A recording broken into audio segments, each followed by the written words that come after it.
na atong gali ginakabuhi, dili natin mahibaluan kung ano ang magiging sitwasyon sa aton nga response. So, may una diri ka ginahambal na soil is about hard soil. Kaya nga, no, ang binhi ang mga tao na nagapamati sa pulong sa Diyos or sa paghahanap sa Diyos, pero wala sila nakaintindi. Ano talagang isang tao nga ginatagaan mo sa pulong sa Ginoo, pero wala ini makahangop or makaintindi because hindi bukas sa iya, talipusoon, pero panguna-una. And then, ang kaaway natin that is Satan, always give nga nagatirada sa mga tao na nagapangita sa pulong sa Diyos.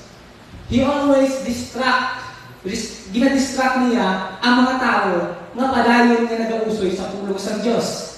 Gusto niya nga agawon ang tao na nagalagas o nagapalapit sa pulong sa Diyos. Because Satan, or our enemy, ang iyan na gusto mahimuon sa mga tao na nagapalapit sa pulong sa Diyos, gusto niya nga patyon, kawaton, away, may harap ang ginatawag na power. Sino siya nakatate? No, ang kaaway natin may power man. So that's why hindi kita basta-basta makambal nga kaya natin. As a literal.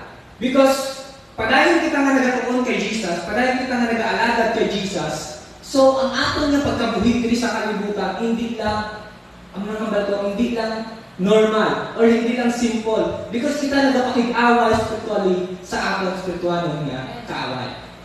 So kung kita nagatuon o nag-ibalo sa pulong sa Diyos, hindi natin paghatagan sa kaibanan na hindi natin inimahangpan. At kung hindi natin inimahangpan, ang pulong na nagasulod sa ating panguna-una, agawin ini sa kaaway ng amo si Satanas. Ang nag-distract sa kabuhi natin amo si Satan. Hindi niya gusto nga ang tao makabati sa pulong sa Diyos. Ang as may testimony, sang bago pa lang kung naka-accept sa kay Jesus, di-train kami about sa ginatawag na evangelism.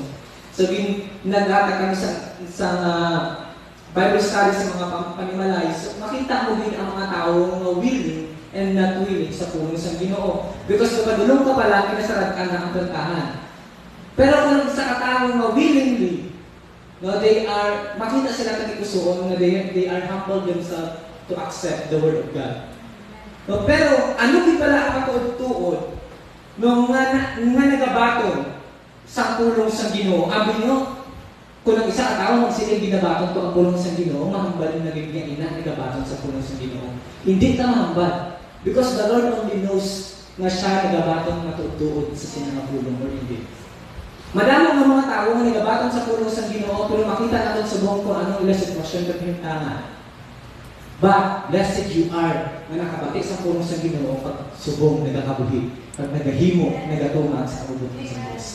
So, amo na ka namin, wala kung nagapangalagad kita na nagatuman sa pulong sa Diyos. Kung ikaw nagatuman ka sa pulong sa Ginoo, subong nagapalayan ikaw. Ay kung ikaw ay nagatuman sa pulong sa Diyos, asa subong, siguro way ka na. Naway ka na namin nakilala. But blessed you are, ito kung ikaw nagapangalagad subong because of the Word. Ang matigang na dalan, amo ang mga tao no ila tagikusoon because ginapatigan nila ako nang ila na tagikusoon, wala nila iniya ginabuksan. Nagapamati lang sila, pero wala ini nila ginasulod din sila na tagikusoon. Sa gihapon wala nila ini gina